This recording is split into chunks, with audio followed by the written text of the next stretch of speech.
Hello everyone, welcome back to my channel. ఇంతవరకు ఛానల్ని subscribe చేసుకోకపోతే సబ్స్క్రైబ్ చేసుకొని పక్కన ఉన్న బెల్ ఐకాన్ ఉంటుంది, దాన్ని కూడా యాక్టివేట్ చేసుకోండి. నేను పెట్టే ప్రతి ఒక్క అప్డేట్ కూడా మీతో అయితే డిస్కస్ చేస్తాను, అది కూడా వస్తాయి మీకు. Okay, and first of all ఏంటి అంటే ఈసెట్ రిలేటెడ్ అన్ని ఇన్ఫర్మేషన్ కూడా మన ఛానల్లో వస్తుంటుంది కాబట్టి డిస్క్రిప్షన్లో చాలా లింక్స్ అయితే ఉన్నాయి, అన్నీ చూడండి, మీకు యూస్ఫుల్ అవుతాయి. ఓకే, సో ఇప్పుడు ఈ పర్టికులర్ వీడియోలో ఆల్రెడీ తమ్నెయిల్లో చూసారు ఏంటి అంటే ఈసెట్ నుండి బీటెక్కి వెళ్ళే వాళ్ళు, లైక్ పాలిటెక్నిక్ కంప్లీట్ చేసుకొని బీటెక్లోకి వెళ్ళే వాళ్ళకి ఏమేం విషయాలు తెలియాలి, లాటరల్ ఎంట్రీగా ఎక్స్పీరియన్స్ ఎలా ఉంటుంది, being and lateral entry student నేను మీతో షేర్ చేసుకోబోతున్నాను. సో ఈ 3 మెయిన్ పాయింట్స్ అనేది క్యారీ ఫార్వర్డ్ చేస్తూ వీడియోని చూడండి, వర్త్ వాచింగ్ అనిపిస్తుంది, చాలా బాగుంటుంది. ఓకే, ఫస్ట్ పాయింట్ ఏంటి అంటే మీరు ఈసెట్ అయిపోయింది, ఇప్పుడు నెక్స్ట్ బీటెక్ కాలేజ్లో జాయిన్ అవుతున్నారు. ఈ టైం ఫ్రేమ్ ఏదైతే ఉందో, ఎన్ని డేస్ ఉంటే అన్ని డేస్, 45 డేసా, 60 డేసా, 3 మంత్సా, ఎన్ని మంత్స్ అయితే అన్ని మంత్స్, ఎన్ని డేస్ అయితే అన్ని డేస్, మీరు మాత్రం ఎంగేజ్డ్గా ఉండాలి, చాలా ఎంగేజ్డ్గా ఉండాలి, ఖాళీగా మాత్రం ఉండకూడదు. ఆల్రెడీ ఈసెట్ రాయక ముందు నుంచి అండ్ ఈసెట్ రాసిన తర్వాత కొన్ని డేస్ మీరు ఫ్రీగా ఉండుండొచ్చు. కాబట్టి ఇప్పటి నుంచైనా at least joining of the college వరకు ఎంగేజ్డ్గా ఉండండి. ఆ ఎంగేజ్డ్గా ఉండడం అనేది ఏ విషయాల్లో ఉండాలనేది ఇప్పుడు నేను చెప్తా క్లారిటీగా. ఫస్ట్ మీరు ఈసెట్ నుండి పాలిటెక్నిక్ నుండి బీటెక్ వెళ్తున్నారు, that means second year of ఇంజనీరింగ్లోకి వెళ్తున్నారు. సో ఫస్ట్ ఇయర్ అంతా కూడా అయిపోయినట్టే. కాబట్టి మీరేం చేయాలి అంటే, మీకు కనుక మ్యాథమెటిక్స్ వీక్ అని తెలిస్తే, మీకు సెల్ఫ్గా తెలుస్తుంది మ్యాథమెటిక్స్ వీక్ అని తెలిస్తే, అట్లీస్ట్ ఒక 10 days ఆఫ్ టైం తీసుకొని మీరు ఏ బ్రాంచ్ ఆఫ్ ఇంజనీరింగ్కి వెళ్ళినా 3rd సెమిస్టర్లో కొంతమందికి మ్యాథ్స్ ఉంటుంది, 4th సెమిస్టర్లో కొంతమందికి మ్యాథ్స్ ఉంటుంది. లైక్ అంటే 3rd and 4th సెమ్ కంబైన్డ్గా ఉంటుంది కొంతమందికి అయితే, అండ్ 3rd సెమ్ ఒక్కటే ఉంటుంది కొన్ని బ్రాంచెస్కి, కొన్ని కాలేజెస్కి. అది college dependent and branch dependent అయితే ఉంటుంది. కాబట్టి మీరు ఈ బేసిక్స్ అన్నీ తెలుసుకొని వెళ్ళాలి. Starting from the trigonometry to differentiation and integration చాలా చాలా క్రూషియల్ రోల్ ప్లే చేస్తాయి. ఒకవేళ మీరు కనుక ఎలక్ట్రానిక్స్ స్టూడెంట్స్ అయితే వాళ్ళకి లాప్లాస్ అండ్ ఫోరియర్ సిరీస్ చాలా చాలా ఇంపార్టెంట్, గుర్తుపెట్టుకొని అవే ప్రిపేర్ అవ్వండి. ఇప్పుడు నేను చెప్పే బేసిక్స్ ఏవైతే ఉన్నాయో ఆ బేసిక్స్ని ప్రిపేర్ అవ్వడానికి ట్రై చేయండి. మ్యాథమెటిక్స్ బేసిక్స్ విడిచిపెట్టొద్దు. మీరు మీ బ్రాంచ్ ఓరియంటెడ్గా మ్యాథ్స్ నేర్చుకుందాము అనుకున్నట్టయితే ఒక్కసారి ప్రెజెంట్ కరికులం రెగ్యులేషన్ అనేది ఫాలో అయ్యి మీ ఏదో ఒక కాలేజ్ సిలబస్, బీటెక్ సిలబస్, ఏదో ఒక వెబ్సైట్లోకి వెళ్ళి బీటెక్ సిలబస్ తీసుకొని అందులో మ్యాథమెటిక్స్లో మీ బ్రాంచ్ మ్యాథ్స్ ఎలా ఉంది అనేది చెక్ చేసి అది అట్లీస్ట్ బేసిక్స్ నేర్చుకోవడానికి ట్రై చేయండి. ఎందుకంటే వన్స్ మీరు స్టెప్ ఇన్ అయిన తర్వాత మ్యాథమెటిక్స్ చూస్తే చుక్కలు కనిపిస్తాయి. ఓకే, ఎందుకు చెప్తున్నానంటే మ్యాథ్స్ డిప్లొమా లెవెల్లో చాలా తక్కువగా ఉంటుంది కాబట్టి అక్కడే ప్రిపేర్ అవ్వకుండా చాలామంది మూవ్ ఆన్ అవుతారు. కాబట్టి బీటెక్లో అలా కుదరదు. మీరు అటానమస్లో జాయిన్ అవ్వచ్చు, నాన్ అటానమస్లో జాయిన్ అవ్వచ్చు, యూనివర్సిటీలో జాయిన్ అయ్యొచ్చు, ఏదైనా అయి ఉండొచ్చు. పేపర్ కరెక్షన్స్ ఒక్కొక్క దగ్గర ఒక్కొక్కలా జరుగుతూ ఉంటాయి. ఓకే, సో ఇవన్నీ మీరు లైక్ మీరు ఎదుర్కోవాలి అనుకుంటే మాత్రం పక్కా మ్యాథమెటిక్స్ అనేది కీ రోల్ ప్లే చేస్తుంది. అండ్ అలానే ఈ మ్యాథమెటిక్స్ అనేది ప్రతి బ్రాంచ్లో కూడా ఉంటుంది. మీకు ఏదో దాంట్లో పనికి వస్తూనే ఉంటుంది, ఎక్కడ తీసి పారేయాల్సిన అవసరం లేదు. ఒక 10 days టైం స్పేర్ చేసుకొని చూసుకోండి. సెకండ్ పాయింట్ ఏంటి అంటే, ఈ సెకండ్ పాయింట్ చాలా చాలా కీ రోల్ ప్లే చేస్తుంది మీ కోర్ సబ్జెక్ట్. ఫర్ సపోజ్ మీరు ఇప్పుడు సిఎస్సి నుండి సిఎస్సికే వెళ్తే, ఈసీఈ నుండి ఈసీఈకే వెళ్తే, ట్రిపుల్ ఈ నుండి ట్రిపుల్ ఈలోనే జాయిన్ అయితే బీటెక్లో కూడా మీ కోర్ సబ్జెక్ట్స్ చాలా చాలా ఇంపార్టెంట్.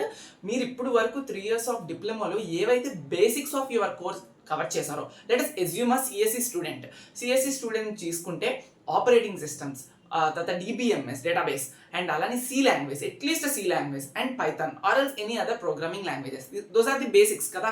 సో ఈ బేసిక్స్, అలానే ఎలక్ట్రానిక్స్ వాళ్ళకి ఎలక్ట్రానిక్ సర్క్యూట్స్, ఓకే, సో అలా ట్రిపుల్ ఈ వాళ్ళకి ఎలక్ట్రికల్ రిలేటెడ్ కోర్ బేసిక్స్, ఇవన్నీ కూడా మీకు గనక ఇంతవరకు కూడా ఐడియా లేకపోయినా, ఒకవేళ ఐడియా ఉన్న క్లారిటీ లేకపోయినా బేసిక్స్ ఆఫ్ యువర్ కోర్ నేర్చుకోండి. అవైలబుల్ ఇన్ గూగుల్ అండ్ ఇప్పుడు ఏఐస్ ఉన్న ఏఐని అడిగి నేర్చుకోండి, లేదనుకుంటే యూట్యూబ్లో నేర్చుకోండి. Only basics. ఓకే, అసలు ఎలక్ట్రానిక్స్ కానీ, సిఎస్సి కానీ, మెకానికల్ కానీ, సివిల్ కానీ అందరూ కూడా మీ కోర్ బేసిక్ సబ్జెక్ట్ ఉంటుంది కదా, అది పక్కా నేర్చుకోండి. ఎందుకంటే ఇప్పుడు సెకండ్ ఇయర్కి వెళ్ళేటప్పుడు ఆల్రెడీ ఆ కోర్ బేసిక్స్ ఏవైతే ఉన్నాయో అవి ఫస్ట్ ఇయర్లో కొంత భాగం కవర్ అవుతాయి, టచ్ చేస్తారు. సెకండ్ ఇయర్ నుంచి బాగా గ్రిప్లోకి వస్తాయి, వాటిని ఇంకా త్రూఅవుట్ 3 years క్యారీ ఫార్వర్డ్ చేస్తారు ఇన్ యువర్ బీటెక్. కాబట్టి మీ దగ్గర బేసిక్స్ లేకపోతే మీ కోర్ బేసిక్స్ మాత్రం మరీ ముఖ్యంగా నేర్చుకోవాల్సిందిగా నేను చెప్తున్నాను. లేదా మీకు ఇంట్రెస్ట్ లేదా, మీరు బ్రాంచ్ సాక్రిఫైస్ చేస్తూ మేము ఇప్పుడు ఈసీఏ కానీ మాకు సిఎస్సికి వెళ్ళాలని ఉంది, లేదా మెకానికలే ఇంకేదైనా మాకు అసలు ఆ కోర్లో ఇంట్రెస్ట్ లేదు బట్ తప్పక వెళ్తున్నాము బీటెక్లో అదే కోర్ కంటిన్యూ చేయాలనుకుంటున్నామంటే మీకు ప్రోగ్రామింగ్ మీద ఇంట్రెస్ట్ ఉంది అనుకుంటే at least start with C language or else Python. C language ఎప్పుడు అవుట్డేటెడ్, ఇంకా ఎందుకు నేర్చుకోమంటున్నాం అంటే సి లాంగ్వేజ్ అనేది ఒక స్ట్రక్చర్లో మాత్రమే ఉంటుంది తప్ప లాజిక్ అనేది ఎక్కడైనా సేమ్. సి నేర్చుకుంటే ఇంకా మంచిగా ఉంటుంది. కాబట్టి సి లాంగ్వేజ్ కానీ పైథాన్ కానీ ఏదో నేర్చుకోండి. I don't recommend you to start with Java. Why? Because it is advanced. Okay, కొంచెం అడ్వాన్స్డ్గా ఉంటుంది, ఊప్స్ మరీ ఎక్కువగా ఉంటుంది. కాబట్టి జావాతో స్టార్ట్ చేయొద్దు. మీకు ఇంట్రెస్ట్ ఉంది అనుకుంటే సి లాంగ్వేజ్ అండ్ పైథాన్ ఏదో ఒక సబ్జెక్ట్ ఈ నెక్స్ట్ కమింగ్ డేస్ అన్ని నేర్చుకోండి. మీరు ఏ బ్రాంచ్ అయినా ఇర్రెస్పెక్టివ్ ఆఫ్ యువర్ బ్రాంచ్ నేర్చుకోండి. ఎందుకంటే టైం అయితే వేస్ట్ చేయదు, మళ్ళీ రాదు. ఓకే, మీరు ఖాళీగా ఉండే టైం బదులు ఇలా కోర్ సబ్జెక్ట్ బేసిక్స్ నేర్చుకోవడం, మ్యాథమెటిక్స్ నేర్చుకోవడం, ఇలా ప్రోగ్రామింగ్ నేర్చుకోవడం చాలా చాలా ఇంపార్టెంట్. ఏదైనా ఒక 30 to 45 days స్పెండ్ చేసేటట్టు చూసుకోండి. ఓకే, ఇది సెకండ్ పాయింట్, క్రిస్టల్ క్లియర్గా చెప్పా. ఓకే, థర్డ్ పాయింట్ ఏం మెన్షన్ చేయాలనుకుంటున్నానంటే లాటరల్ ఎక్స్పీరియన్స్. ఈ లాటరల్ ఎక్స్పీరియన్స్ అనేది వండర్ఫుల్గా ఉంటుంది. అండ్ నేను ఏవైతే ఫస్ట్ 2 points చెప్పాను చూసారా, అది మీ మంచికే. ఎందుకంటారా, థర్డ్ పాయింట్ లాటరల్ ఎక్స్పీరియన్స్ అని చెప్పానా, ఇప్పుడు మీరు లాటరల్ ఎంట్రీ స్టూడెంట్గా వెళ్తారు, సెకండ్ ఇయర్లోకి వెళ్తారు. ఇంట్రోవర్ట్స్ ఉంటారు, ఎక్స్ట్రోవర్ట్స్ ఉంటారు. మీకు తెలుసా పదాలు ఏంటి అనేది? ఓకే, అందరితో కలివిడిగా ఉండే వాళ్ళు ఉంటారు, అసలు మేము ఎవరితో కలవలేము అనుకున్న వాళ్ళు ఉంటారు కదా, మనలోనే చాలా మందిని చూస్తూ ఉంటాం. సో ఇప్పుడు ఎక్స్ట్రోవర్ట్స్ అంటే ఏం చేస్తారంటే వెళ్ళగానే ఫ్రెండ్స్ని అలవాటు చేసుకొని ఈజీగా కలివిడైపోయి అంతా కూడా బాగుంటుంది. బట్ ఇంట్రోవర్ట్స్ అలా కాదు, ఫ్రెండ్స్ని అలవాటు చేసుకోవాలి, ఫ్యాకల్టీని అలవాటు చేసుకోవాలి, అన్నీ. ఈవెన్ ఎక్స్ట్రోవర్ట్స్కి కూడా కొంచెం టైం పడుతుంది. సో బీటెక్ అలాంటిది. ఎందుకంటే ఫస్ట్ ఇయర్ నుండి ఆల్రెడీ ఫ్రెండ్స్ అంతా సర్కిల్లోకి, ఇప్పుడు మీరు సెకండ్ ఇయర్లో వెళ్తున్నారు.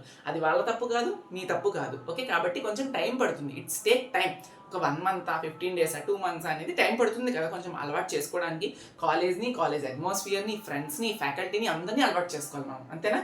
సో ఈ అలవాటు చేసుకునే టైంలో సిలబస్ అనేది క్యారీ ఫార్వర్డ్ చేసుకుంటూనే వెళ్తారు, బోర్డు మీద రాసుకుని వెళ్తారు. మీకు చెప్తూనే ఉంటారు, ఎక్కడ మీరు అలవాటు పడలేదు, టీచింగ్కి అలవాటు పడలేదు, లేదా కాలేజ్కి అట్మాస్ఫియర్కి అలవాటు పడలేదు, మీరు ఎక్కడి నుంచో వచ్చారు, హాస్టల్స్లో ఉంటున్నారని ఎవ్వరు ఆగరు. టీచింగ్ అలా జరుగుతూనే ఉంటుంది. సో ఈ అలవాటు పడే క్రమంలో మీరు క్లాసెస్ సరిగ్గా వింటారో లేదో మీకే తెలియదు. ఎందుకంటే నేను చూశాను నా లాటరల్స్ని చాలా మందిని. ఓకే, అండ్ అలానే నేను కూడా లాటరల్ కాబట్టి నాకు తెలుసు. నేను ఓన్ సిటీలో నేను బీటెక్ చేశాను కాబట్టి నాకు ఫ్యామిలీ సిక్ అనేది లేదు. బట్ అవుట్ ఆఫ్ సిటీస్ నుంచి వచ్చి చదివే వాళ్ళకి ఫ్యామిలీ సిక్ ఉంటుంది, ఇదే ఫస్ట్ టైం రావడం, హోమ్ సిక్ ఉంటుంది. కాబట్టి అవన్నీ జరుగుతాయి. కాబట్టి సిలబస్ నుంచి డీవియేట్ అవుతారు. కాబట్టి అట్లీస్ట్ మీరు కోర్ లాంగ్వేజ్లో మీ కోర్లో బేసిక్స్ తెలుసుకోవడం వల్ల అండ్ మ్యాథమెటిక్స్లో కొంచెం బేసిక్స్ లేదా కొంచెం మంచి నాలెడ్జ్ తెలుసుకోవడం వల్ల మీరు ఒకవేళ ఆ సిలబస్ మీద పెద్దగా డీవియేషన్ బయటికి వెళ్ళిపోతున్నా మీరు సెమ్ ఎగ్జామ్కి, మిడ్ ఎగ్జామ్కి చదివేటప్పుడు బేసిక్స్ ఉంటాయి, మీకు ఎంతో కొంత ఉపయోగపడతాయి. ఓకే, సో కాబట్టి అందుకే నేను చెప్తున్నాను, సిన్సియర్ సజెషన్, ఇది మాత్రం ఎవ్వరు కూడా మిస్ చేయొద్దు. ప్రతి ఒక్క లాటరల్ స్టూడెంట్ని మీరు అడగండి, first 2-1 second year first semester how tough it is. Even though డిప్లొమాలో 900కి 900, 1000కి 950 అలా మంచి 95% ఆఫ్ మార్క్స్ వచ్చిన వాళ్ళు, 90+% మార్క్స్ వచ్చిన వాళ్ళకి కూడా ఇట్స్ డిఫికల్ట్ థింగ్. ఎందుకంటే డిప్లొమా ఈజ్ కరికులం బేస్డ్. కరికులంలో ఏ క్వశ్చన్ ఉందో అదే వస్తుంది, కరికులం దాటి రాదు maximum. But BTech logical based. కరికులంలో ఇచ్చినట్టు కనిపిస్తుంది కానీ అది కాదు, కంప్లీట్లీ డిఫరెంట్ పిక్చర్. కాబట్టి సో చూసుకోవాలి, అంతా లాజికల్గా వెళ్ళాలి, బట్టి పట్టకూడదు. ప్రాక్టికల్ మైండ్ సెట్ ఉండాలి, డెరివేషన్స్ సాల్వ్ చేసే మైండ్ సెట్ ఉండాలి, యాప్టిట్యూడ్, రీజనింగ్ అన్నీ కూడా వస్తాయి కదా. ప్రతి బ్రాంచ్ ఆఫ్ ఇంజనీరింగ్లో కూడా ఇవన్నీ కూడా కామనే. But branches of core different. But logical mind set, ఈ యాప్టిట్యూడ్, రీజనింగ్, వర్బల్ ఏవైతే నేను ఇప్పుడు చెప్తున్నానో అన్నీ కూడా ఒకటే. బీటెక్లో కూడా నేను గైడ్ చేస్తాను ఇలాంటి వీడియోస్తో. బట్ ఇవన్నీ మీకు తెలియాలి కాబట్టి ఇప్పుడే నేను చెప్తున్నాను, మీకు అర్థమైందని అనుకుంటున్నాను. నెక్స్ట్, మీరు డిప్లొమాలో కనుక ల్యాబ్స్ పర్ఫెక్ట్గా చేసుంటే, మీ కోర్ బ్రాంచ్ యొక్క ల్యాబ్స్ పర్ఫెక్ట్గా చేసుకుంటే బీటెక్ ఈజ్ యువర్స్. లైక్ బీటెక్లో ల్యాబ్స్లో ఎలాగ తీయొచ్చు మీరు. మళ్ళీ చెప్తున్నాను, లాటరల్ వాళ్ళకి టెక్నికల్ స్కిల్స్ చాలా బాగుంటాయి మోర్ దెన్ ఇంటర్ నుంచి ఎవరైతే వచ్చారో వాళ్ళకి. అది జరిగిన ఫ్యాక్ట్. 3 years ఆఫ్ డిప్లొమాలో ఆల్రెడీ ఆ సబ్జెక్ట్స్ ఏవైతే ఇప్పుడు బీటెక్లో మీకు చెప్తారో అవే ఆల్రెడీ కొన్ని కవర్ చేసి వస్తారు. ల్యాబ్స్ ఆల్రెడీ మీకు ఉంటాయి. కాబట్టి ఈ సెట్ వాళ్ళకి ల్యాబ్లోని ఐడియా ఉంటుంది. ఎప్పుడు some terms and conditions applied. ఎప్పుడు అంటే డిప్లొమాలో మీకు బాగా చెప్తే, డిప్లొమాలో మీరు బాగా నేర్చుకుంటే ఇప్పుడు పక్కా మీరు చేయగలరు. ఎందుకంటే నేను నా ఓన్ ఎక్స్పీరియన్స్తో చెప్తున్నాను, నేను కూడా ల్యాబ్స్ చాలా బాగా చేసుకున్నాను కాబట్టి డిప్లొమాలో. సో అది నాకు బీటెక్కి కూడా ఉపయోగపడే కొన్ని సబ్జెక్ట్స్ వరకు. ఓకే, చేయలేని వరకు ఉపయోగపడలేదు, చేసిన మాత్రం చాలా బాగా ఉపయోగపడ్డాయి. సో డిప్లొమా అయిపోయింది, ఇప్పుడు వరకు మీరు చదివేశారు. బీటెక్ అనేది అడ్వాన్స్డ్ ఉంటుంది కాబట్టి అన్నిట్లోని అడ్వాన్స్డ్ లెర్నింగ్ అనేది ఉండాలి. బట్టి పట్టణం ఆపేయాలి. ప్రాక్టికల్ మైండ్ సెట్ అలవాటు చేసుకోవాలి, ప్రాజెక్ట్స్ చేయాలి, ఇంటర్న్షిప్స్ చేయాలి. సో ఇవన్నీ కంప్లీట్ పాత్ ఉంటుంది కాబట్టి ఈ 45 డేస్ కానీ 2 మంత్స్ కానీ 1 మంత్ కానీ మీ టైం ఉన్నంతా కూడా వేస్ట్ చేసుకోకుండా కరికులం బేస్డ్ లెర్నింగ్ కానీ మీరు లేదంటే కోర్ లాంగ్వేజెస్ లెర్నింగ్ కానీ లేదా C programming, Python, core subjects ఏవో ఒకటి నేర్చుకోవడానికి ఎంగేజ్ అయి ఉండండి అని నేను చెప్తున్నాను. That's about it. Thank you so much. ఇలాంటి వీడియోస్ ఇంకేమైనా కావాలి అనుకుంటే డెఫినెట్గా నాతో కమెంట్ సెక్షన్లో షేర్ చేసుకోండి, నేను డెఫినెట్గా చేస్తాను. Okay, thank you.